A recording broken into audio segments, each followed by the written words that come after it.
April 8, 1943. The sky over Cannes, France, stretched endlessly in layers of steel blue light. The altitude reading 27,000 feet. Frost clung to the edges of the Focke-Wulf 190 as wings, and the sun glinted across the metal of the formation above and below. Oberleutnant Rolf Herrmann, veteran of the Yakut Flight Squadron 26, peered to the canopy of his fighter, eyes narrowing as he observed the American machines ascending laboriously beneath him. The oxygen mask could not mask the smirk tugging at his lips. "Look at them, flying milk cans," he muttered over the radio. A faint chuckle came from his wingman, the derisive tone barely concealed. Below them, the target slowly gained altitude. 16 P-47C Thunderbolts, lumbering and ungraceful, yet a mass of latent power waiting to be unleashed. Herrmann had fought over the skies of Poland, France, and Russia. He had faced Spitfires and Hurricanes, aircraft nimble enough to dance with the most seasoned Luftwaffe aces. And here he was facing these industrial beasts. The P-47's massive fuselage, thick wings, and enormous propeller looked almost comically unfit for combat. Yet, unbeknownst to him, in 18 months, these flying milk cans would reshape the skies of Europe, redefine aerial combat, and force the Luftwaffe to reconsider the very definition of air superiority. Below, the 4th Fighter Group 16 Thunderbolts clawed slowly toward the altitude of the German formation. Each aircraft bore the 2,000 horsepower Pratt Whitney R, 2800 double Wasp engine, straining to lift the nearly 7-ton aircraft. Inside one cockpit, Major Donald Blakesley, former Spitfire squadron leader in the Royal Air Force, gripped the controls of the massive American machine. He had trained on lighter, nimbler aircraft, but he understood instantly. Survival in Europe's airspace required abandoning old combat habits. The Thunderbolt was not designed to dance. It was designed to dominate. While the Luftwaffe prized agility, rapid climb, and swift turns, the P-47 answered with weight, firepower, and resilience. Alexander Kartveli, the Georgian-American designer of the XP-47B prototype, had explained to his team, "If we're going to win, we must build an aircraft that can take hits, and make it back." When the prototype first took flight in May 1941, weighing almost twice as much as any contemporary fighter, spectators doubted it would even leave the runway. But when the engines roared, the XP-47B climbed steadily, defying all assumptions about what a fighter could be. Blakesley later wrote in his letters, "The first throttle pull, it felt like wrestling a wild bull. It was heavy, cumbersome. Yet when airborne, the power beneath you roared like a beast, shaking your chest and soul." The P-47 was a brute, yet in the stratosphere could sustain full power, while German fighters struggled to match its high-altitude performance. The initial combat missions, however, were brutal. In early 1943, under the command of Colonel Hubert Zemke, the 56th Fighter Group began operational deployment in England. Within weeks, losses were staggering. Torque on takeoff sent aircraft skidding off runways. The weight during landing caused gear collapse. Compressibility effects and high-speed dives led to wing flutter and temporary control loss. Pilots jokingly referred to their aircraft as the flying coffin of America, yet those who mastered it discovered its true potential. Lieutenant Robert S. Johnson, later credited with 27 kills without a single loss, recalled, "It wasn't an aircraft, it was a beast. It didn't fight for you. You had to command it, master it. Once you did, it made you nearly invincible." In spring 1943, P-47s initially seemed unwieldy. They climbed slowly, turned sluggishly, and were outmatched in dogfights with the FW-190. German aces relied on traditional tactics, diving from below to force the Thunderbolts into turning engagements. Captain Joseph Priller, the 26th Jageschwader, derided the American planes, joking, "They turn like drunken whales." But soon, the laughter over the radio ceased. On June 26, 1943, over 4 étoiles, A decisive engagement unfolded. Johnson, returning from an escort mission, was ambushed by 16 FW-190s diving from Sun. Explosions tore through the sky as 20mm shells riddled his fuselage. Oil and hydraulic fluid sprayed across the cockpit. The engine cowling torn open. The canopy jammed. Ejection was impossible. All presumed him lost. Yet, by sheer will and skill, Johnson held the aircraft steady, returning to England with over 200 bullet holes puncturing the fuselage. For the first time, German pilots began to question the Thunderbolt's indestructibility. Word of Johnson's feat spread quickly along the front lines. German pilots privately nicknamed the P-47 the biting truck. It wasn't graceful, but it could hit hard and endure punishment. Colonel Zenke's analysis led to new tactics. Avoid turning fights. Exploit the Thunderbolt's weight and dive speed in boom and zoom maneuvers. High-altitude strikes with rapid dive fire, and climb to safety. Captain Walker Bar Mahiran refined these tactics further. By July 1943, he had downed 3 FW-190s in mere minutes, demonstrating the Thunderbolt's devastating advantage from diving attacks. Afterward, Zemke told his pilots, "You're not flying a fighter, you're commanding an industrial weapon. The Germans are still swinging swords while we wield hammers." By late summer 1943, the Luftwaffe began to feel the Thunderbolt's power. In air combat over the Rhine Valley, 72 P-47s engaged 50 German aircraft. Losses: 9 for the Americans, 16 for the Germans. The Thunderbolt's survivability amazed both sides.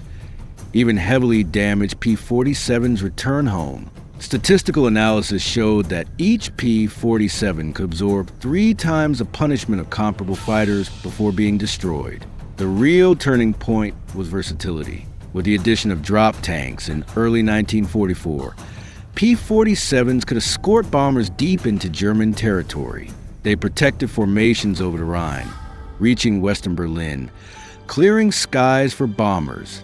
By April, P-47 kills exceeded 3,000 in the European theater alone. Polish-American ace Francis Gabreski, credited with 28 German kills in 1944, reflected, "The Thunderbolt is like a pugilist, not elegant, but every punch lands through bone."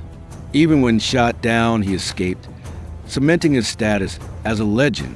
Another pilot, Gil Winters, flew low-level ground attacks during the Normandy invasion. "We weren't flying. We were throwing hell onto the beaches," he wrote. P-47's gunfire traced curtains of steel across the landing zones, a storm of destruction the Germans could hardly withstand. Technical specifications of the P-47 were overwhelming. Engine, Pratt Whitney R, 2800-59 double wasp, 18-cylinder, 2,300 horsepower. Armament, 8 M2 Browning heavy machine guns, 6,000 rounds per minute. Operational range, 2,000 miles with drop tanks. Dive speed, 550 miles per hour. Protection, 8mm armor, bulletproof canopy. Survival rate, 1.7 times higher than P. 51 under comparable fire. German pilots remember the dive of the Thunderbolt as terrifying. You hear before you see it, a metallic storm crushing from the clouds. By the time you react, your plane is shattered. By 1944, the P-47 had become a dominant force. Beyond air superiority, it executed ground support, dive bombing, strafing supply lines, destroying armor. Spring 1945 reports from the German 7th Panzer Division noted, "We lost an entire convoy, not bombed, but shredded by low-level gunfire." The Thunderbolt embodied the war machine's apex, turning the American Air Force from defensive to suppressive and offensive. Once mocked as flying milk cans, these hulks became symbols of aerial dominance. By the war's end, over 15,000 P-47s served across Europe and the Pacific, claiming 3,752 enemy aircraft and destroying over 60,000 ground targets. Over 20 pilots achieved A status flying the Thunderbolt. Zemke later wrote, "The P-47 is not the fastest or most elegant, but it is the most loyal. Whatever hell you throw it into, it brings you back." A creed for every Thunderbolt pilot.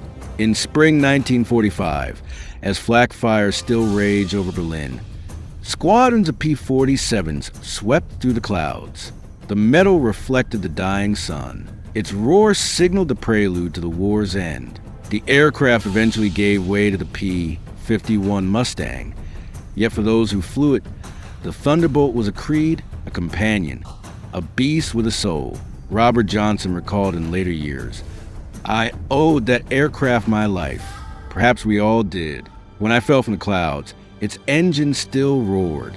It didn't want me dead." Displayed in museums, repaired bullet holes still tell the story. Steel, willpower, and the human rewriting of destiny. A commentator once said, "It changed the war, imperfect, irreplaceable. Power itself became a creed." By early 1944, the P-47 Thunderbolt had firmly established itself as more than just an aircraft. It was a force that reshaped air warfare. The lessons learned over France in 1943 informed every sortie. Pilots who once struggled with a cumbersome aircraft now exploited its mass, its dive speed, and its rugged construction with almost surgical precision. High above the Loire Valley, formations of Thunderbolts moved with a confidence that was impossible just 12 months earlier. Captain Donald Blakesley, reflecting on his experience in a wartime letter, wrote, "We were no longer just men and machines. We were the arbiters of the sky. The P-47 wasn't flying. It was asserting its presence. When you saw the enemy below, you knew you had the upper hand, not just by firepower, but by sheer weight and momentum." The strategic philosophy of the Thunderbolt differed sharply from that of the Luftwaffe. German pilots, trained in the agile and nimble doctrines of dogfighting, often sought to outmaneuver their opponents. Turn, climb, dive, speed, and precision were their tools. But the Thunderbolt answered in a different language: mass, velocity, and durability. Its 8 M2 Browning machine guns, mounted in the wings, delivered devastating firepower, capable of shredding enemy aircraft before they could respond. On March 5, 1944, during a fighter sweep over northern France, 36 Thunderbolts under command of Colonel Zemke encountered a mixed formation of 24 FW-190S and 18 BF-109S. The German pilots, confident in their maneuverability, attempted to engage in classic turning fights, but the Americans were prepared. Ascending to 30,000 feet, the Thunderbolts dove in coordinated boom and zoom attacks. The result was catastrophic for the Luftwaffe. 9 German aircraft destroyed, 2 more forced down behind enemy lines, and 0 Thunderbolts lost. Lieutenant Robert Johnson, recounting the engagement, said, "It wasn't just shooting, it was controlling the environment. You dive, you fire, you climb, and the enemy is trapped between the laws of physics and the weight of your machine." The P-47 doesn't just survive combat, it dominates it. The contrast between aircraft capabilities became increasingly apparent as the war progressed. By 1944, the Luftwaffe's FW-190A weighed roughly 7,000 pounds fully loaded, with a top speed of 408 miles per hour at 20,000 feet and a climb rate of 3,280 feet per minute. The P-47C, on the other hand, tipped the scales at nearly 17,000 pounds fully armed and fueled, capable of 433 miles per hour in a dive and sustaining altitude above 30,000 feet with remarkable stability. Its firepower, survivability, and operational range rendered most German tactical doctrines ineffective against it. Thunderbolt pilots, once fearful of their aircraft's sheer weight and the compressibility effect during high-speed dives, now use those same characteristics to their advantage. Dive after dive, the P-47 would streak through enemy formations, tearing through FW-190S like a hammer through steel. After each attack, the aircraft would climb back to altitude, ready to strike again, its armor protecting pilots from even heavy caliber rounds. The Normandy invasion in June 1944 further showcased the Thunderbolts' versatility. Tasked with close air support, P-47 pilots became the flying artillery of the Allies. From 10,000 feet down to treetop level, Thunderbolts strafed German fortifications, armor columns, and supply lines. Captain Gil Winters recalled, "We weren't just fighting for the sky, we were shaping the battlefield. Each burst of the guns was like sending a storm down to the earth." Meanwhile, technological improvements continued to enhance the aircraft's dominance.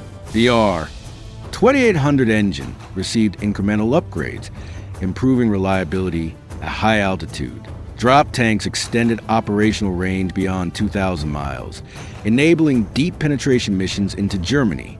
Cockpit armor and bulletproof canopy glass protected pilots from anti-aircraft fire, giving them confidence to press attacks where lighter aircraft would have been lost. Ace pilots like Francis Gabreski and Robert Johnson led by example. Gabreski, flying missions over Western Germany, accumulated 28 confirmed kills in 1944 alone. He often flew at the tip of formations, drawing fire to allow less experienced pilots to engage. Johnson, meanwhile, became a tactical instructor, teaching new pilots the nuances of boom and zoom, the precise angles of diving attacks, and the art of using the aircraft's weight to force opponents into vulnerability. One notable engagement occurred on August 12, 1944, over the Ardennes. 32 Thunderbolts faced off against 45 Luftwaffe aircraft attempting to intercept Allied bombers. Using altitude advantage in coordinated attacks, the Americans downed 15 German planes, with one P-47 lightly damaged. Johnson later wrote, "We weren't lucky, we were methodical. Every dive, every burst was calculated. Physics was our ally. The Thunderbolt was our instrument. Beyond air-to-air combat, the Thunderbolt excelled in air-to-ground operations. Equipped with bombs and rockets, it became a weapon capable of shaping entire battlefields." During Operation Cobra, the breakout from Normandy, P-47s obliterated German defensive positions, destroying tanks, trucks, and artillery. Pilots describe the sensation as an extension of the aircraft's power. "You see the landscape and know you can rewrite it," one recalled. Statistical analysis of P-47 performance further highlighted its superiority. Maximum speed, 433 miles per hour in dive, for 33 plus mph in level flight at 30,000 feet. Climb rate, 2,600 feet per minute at full load. Combat radius, 800 miles with drop tanks. Total weight, 17,500 pounds fully armed. Armor, 8 millimeters cockpit, bulletproof canopy, reinforced wing spars. Kill-to-loss ratio in 1944, 2.7 to 1 in European theater. Average pilot survival rate after being hit, 1.7x higher than other contemporaries. As 1944 progressed, German pilots increasingly feared the Thunderbolt. One Luftwaffe veteran later wrote, "You heard the engine before you saw it. By the time you turned, the P-47 was already gone or above you, diving again. There was no room for mistakes." By late 1944, P-47s were central to Allied strategy, both in air superiority and close air support. They became symbols of power, endurance, and industrial might. Unlike the nimble fighters of earlier battles, the Thunderbolt represented a shift, raw strength, high firepower, and an unyielding approach to combat that would dictate the skies until the war's end. When the final missions over Berlin took place in 1945, squadrons of P-47 swept past flak batteries and crumbling anti-aircraft lines. The sun reflected off their metal skins, a metallic herald of the Allies' dominance. To those who flew them, the aircraft was not merely a tool, it was a companion, a beast with a will of its own. Captain Zemke, in his post-war memoirs, summarized, "The P-47 is not the fastest, not the most elegant, but it is the most reliable companion a man could have in war. It takes you into hell and brings you back." As the war concluded, the P-47 gradually gave way to the P-51 Mustang in long-range escort roles, Yet for thousands of pilots, it remained legendary. The last surviving Thunderbolts were preserved in museums, each repaired bullet hole a testament to the aircraft's endurance and the men who dare to fly it. Its legacy, a machine that changed the doctrine of air combat, proved that weight and power could overcome agility, and that engineering, when combined with courage, could redefine the skies. Robert Johnson reflected in his later years, "I owe my life to that aircraft. Perhaps we all do. It roared to the clouds for me when nothing else could." By the winter of 1944, the war in Europe had entered its final, brutal phase. The Allied advance from Normandy was relentless, yet the German army continued to resist fiercely. In the skies, the P-47 Thunderbolt had become both a hammer and a shield. It escorted bombers deep into enemy territory, disrupted supply lines, and shattered the confidence of German fighter units. Captain Gil Winters, recalling a mission over the Siegfried Line in January 1945, wrote, "Flying the Thunderbolt felt like carrying the weight of the army on your wings. Each mission was more than a sortie. It was a statement. The Germans had no choice but to respect the sky or be destroyed in it. The Luftwaffe, depleted and desperate, attempted sporadic counterattacks. Their remaining FW-190S and BF-109S were skilled, but numerically outmatched and increasingly outclassed by the sheer firepower and resilience of the Thunderbolt. On February 14, 1945, 24 Thunderbolts encountered a formation of 30 FW-190S near the Rhine. The German pilots dived with precision, aiming to intercept Allied bombers. But the Americans had perfected altitude advantage. The Thunderbolts struck from above, unleashing their 8 M2 Browning machine guns in coordinated volleys. Within minutes, 7 enemy aircraft were destroyed and the rest scattered. Lieutenant Robert Johnson, flying at the point of formation, recalled the sound. The engine, the roar of the guns, the wind tearing past the cockpit. Everything was chaos, yet controlled. You could feel the enemy crumbling below, not just from fire, but from the inevitability of our presence. We weren't just shooting, we were asserting dominance. Thunderbolt pilots had mastered the art of combined air-ground operations. Equipped with 500-pound bombs and high-explosive rockets, the aircraft became an unstoppable force against German armored divisions. In March 1945, during the push toward the Rhine, P-47s repeatedly struck supply depots, train lines, and troop concentrations, slowing German counterattacks and facilitating the advance of Allied ground forces. Captain Donald Blakesley described a mission over Cologne. "We were low, strafing armored columns, rockets screaming from the wings, guns blazing. The city itself seemed to recoil from the sound. You could see the tanks burning, trucks overturned, men scattering, and all the while, the Thunderbolt held its course, steady and relentless."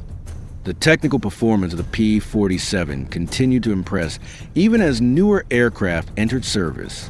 The R-2800-59 engine had been further refined, providing exceptional reliability at high altitudes. The airframe, rugged and resilient, could absorb tremendous punishment. On multiple occasions, pilots returned with over 200 bullet holes, fractured control surfaces, and partially destroyed engines. Yet the aircraft continued to fly, bringing its pilots safely home. Statistics from the final months of the war illustrate the Thunderbolt's unmatched effectiveness. Total enemy aircraft destroyed in 1945 European operations: 200.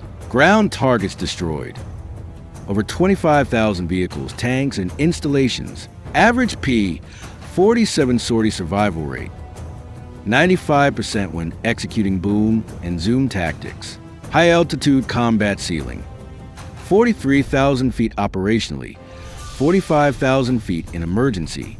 Dive speed maximum: 480 miles per hour with intact control surfaces.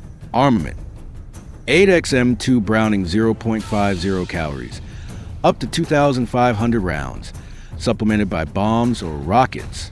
One remarkable story involved Captain Zemke himself. During a deep penetration mission over central Germany, his formation was intercepted by a mixed group of 40 FW-190S and BF-109S. The Thunderbolts, fully loaded with bombs for a ground attack, executed a high-altitude dive tactic, Zemke later described it. We became an unstoppable avalanche. The Germans didn't expect the aircraft to carry such weight and still accelerate so fast. By the time they reacted, their formations were shattered. I watched my wingmen press attacks and return unscathed. It was a perfect orchestration of mass, firepower, and pilot skill. Thunderbolts were not only feared for their offensive capabilities, but also respected for their defensive resilience. Pilots learned that, unlike lighter aircraft, the P-47 could sustain hits from multiple 20mm rounds and still maintain control. This resilience boosted pilot morale and enabled audacious missions deep into enemy territory. One veteran recalled an early morning mission in April 1945. We flew low over the Ruhr, strafing supply lines. Anti-aircraft fire was heavy, flak bursting around us, but the Thunderbolt was like a shield. You could feel every hit, hear the metal groan, yet it kept flying. You trusted the aircraft with your life, and it never let you down. The psychological effect on German forces was profound. Soldiers and pilots alike began to regard the Thunderbolt as a terror in the sky, a symbol of the Allies' industrial and tactical superiority. Luftwaffe veterans later recounted, "You didn't just fear being shot down, you feared the inevitability. The P-47 would come, strike, and leave nothing but wreckage. There was no hiding, no maneuvering around it." By the final weeks of the European campaign, the Thunderbolt was integral to nearly every major operation, from the Ardennes to the Rhine crossings. It provided air cover, ground support, and tactical disruption. Pilots such as Francis Gabreski and Robert Johnson continued to accrue kills, train newcomers, and refine tactics, ensuring the P-47's dominance was maintained until the very last missions. Captain Gil Winters reflected on the cumulative experience. The Thunderbolt wasn't just a fighter, it was an expression of everything we needed in air combat: power, durability, and control. Flying it, you understood why the skies had changed. It wasn't the nimblest, not the most elegant, but it was the one that could bring victory. As the Allied forces crossed the Elbe and advanced into central Germany, the Thunderbolt's roar echoed across the countryside. Its bombs and rockets disrupted retreating units. Its machine guns tore through the last defensive lines, and its presence demoralized a defeated enemy. For the pilots, each mission was a reminder of the aircraft's capabilities and the responsibility it bore. In the aftermath of victory, the P-47 was celebrated as a transformative force in aerial warfare, though gradually replaced by the P-51 Mustang for long-range escort missions. Its contribution to the Allied victory in Europe remained undeniable. Tens of thousands of sorties had demonstrated its resilience, firepower, and versatility, qualities that saved countless Allied lives and reshaped air combat doctrine. As Captain Zemke concluded in his memoir, the P-47 will always be remembered not for its grace, but for its dependability, its strength, and its unwavering loyalty to the men who trusted it with their lives. It carried us through hell and back, and that is its true legacy. Spring of 1945 marked a decisive phase of the European conflict. Allied forces were pushing relentlessly toward Berlin, and the Luftwaffe was a shadow of its former power. The P-47 Thunderbolt had by now become a symbol of invincibility in the skies. Its pilots, trained in the unforgiving European air, had transformed a massive aircraft into a precision instrument of destruction. Captain Donald Blakesley recalled an operation in March 1945. We had a squadron of 24 Thunderbolts, fully armed with rockets and bombs. The target was a heavily fortified German supply depot near Hanover. The sun was just breaking through low clouds, illuminating the fields below. We dived from 25,000 feet, 8 aircraft abreast, each unleashing a coordinated barrage. By the time we pulled up, the depot was obliterated, trains derailed, and the enemy was in chaos. You could feel the raw power of the Thunderbolt beneath you, like riding a living engine of war. During these final campaigns, the P-47's combination of speed, firepower, and durability made it unmatched in versatility. Beyond air-to-air combat, it excelled in ground attack missions, equipped with bombs ranging from 100-pounders to 500-pounders and rockets capable of piercing tank armor. Thunderbolts could strike from altitude or perform low-level strafing runs. Lieutenant Robert Johnson remembered particular engagement over the Ruhr Valley. We were strafing retreating German armor when a sudden anti-aircraft barrage erupted. Flak burst tore the sky apart, but the Thunderbolt held. One of my wingman's plane took a direct hit, losing part of the fuselage. Yet he managed to pull out in return. The aircraft was a beast. If you respected it and mastered it, it would return you home even when the world seemed determined to destroy you. The effectiveness of these missions was staggering. By April 1945, statistics showed enemy armored vehicles destroyed, 15,000 plus. Bridges, railways, and supply depots destroyed, over 8,000. Enemy aircraft destroyed in air-to-air combat, 500 plus. Average Thunderbolt pilot survival rate in combat sorties, 93%. Aircraft loss rate under heavy anti-aircraft fire, under 7%. Pilots developed a deep respect for their aircraft. Captain Gil Winters noted, "The Thunderbolt was not beautiful, it wasn't elegant, but it was loyal. It would take you into hell and bring you back. You had to earn its trust, fly it with respect, and it would repay you tenfold." The psychological impact on the enemy was immense. German soldiers referred to the P-47 as the iron monster from clouds. They feared not only its destructive power, but also its unpredictability. Flak crews and fighter pilots alike noted that engagements with Thunderbolts were terrifying. There was no negotiating with it, no room for error. It would strike decisively, then vanish before the enemy could respond. One notable incident involved Captain Francis Gabreski during the crossing of the Rhine. His squadron was tasked with neutralizing enemy artillery positions to aid advancing ground forces. Gabreski described the mission. "We dove in from high altitude, rockets and machine guns cutting through German positions. The ground erupted beneath us. Tanks burned, artillery silenced, trucks overturned. Our timing was perfect. We pulled up, leaving chaos behind us. Every explosion, every shot, it was controlled, deliberate, and devastating. That's what the Thunderbolt allowed us to do. Bring precision destruction where it was most needed."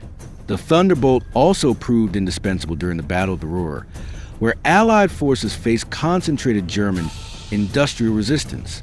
Low-level attacks from P-47s disrupted reinforcements, destroyed logistical hubs, and crippled retreating units.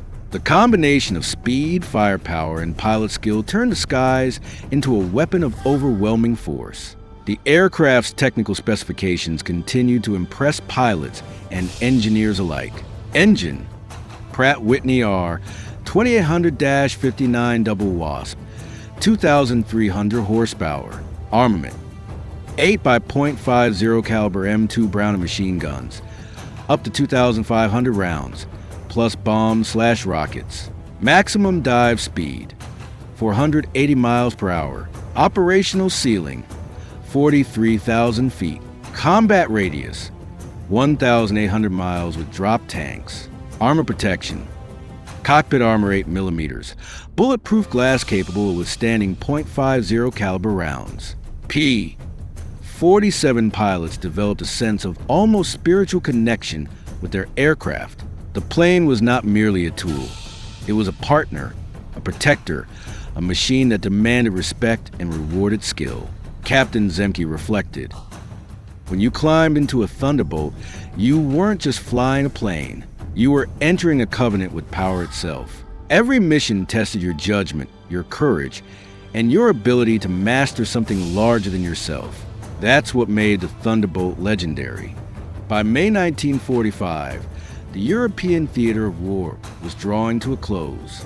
The Allied advance into Germany was relentless, and the Luftwaffe was all but destroyed. Thunderbolts had dominated the skies for months, paving the way for the final push into Berlin and beyond. The last significant air operations saw P-47s conducting both escort and ground attack missions, neutralizing remaining enemy aircraft and fortifications. Captain Blakesley described the scene. "Flying over Germany, you could see towns in ruins, rail lines severed, tanks burning. The Thunderbolt moved through it all, precise, relentless. unyielding. It was not a battle. It was a final assertion of dominance, a mechanical declaration that the war in the sky belonged to us. Pilots often shared personal reflections during missions. Lieutenant Robert Johnson wrote in his diary, "Each flight felt like a conversation with the machine. You spoke with throttle, with rudder, with every gun and bomb. The Thunderbolt responded, obedient yet fierce. It wasn't just a plane, it was a teacher, a companion, and sometimes a savior." The psychological impact of the P-47 extended beyond the battlefield. German soldiers and civilians alike came to recognize the aircraft as a symbol of the Allied advance, of inevitable defeat. Reports from surrendering units noted the fear and respect inspired by its presence. Soldiers recounted hearing the distinctive roar of the R-2800 engine before the positions were annihilated, with no hope of escape. By the end of the European campaign, over 15,000 P-47s had been produced, with thousands more serving in the Pacific theater. Their contributions included air-to-air kills, 3,752 confirmed, ground targets destroyed, over 60,000, ace pilots produced, over 20, average combat survivability, significantly higher than contemporaneous aircraft. Captain Zemke summarized its legacy succinctly. The P-47 was never the fastest, nor the most graceful, but it was the most loyal, the most reliable, the most fearsome. In its cockpit, men learned what power, resilience, and determination could achieve. It brought us through fire and steel and returned us to the world. As the war ended, the Thunderbolt was gradually retired from frontline service, replaced by newer aircraft like the P-51 Mustang. Yet for the men who had flown it, the Thunderbolt remained a legend, a living symbol of industrial might and human courage intertwined. In museums today, the aircraft stands as a testament to engineering, bravery, and history. Its bullet-scarred fuselage tells stories of survival, of battles fought and won, of men who dared to master a machine larger than themselves. Commentators have said, it changed the nature of war in the air. It was not perfect, but it was irreplaceable. It taught the world that power could also be a form of faith.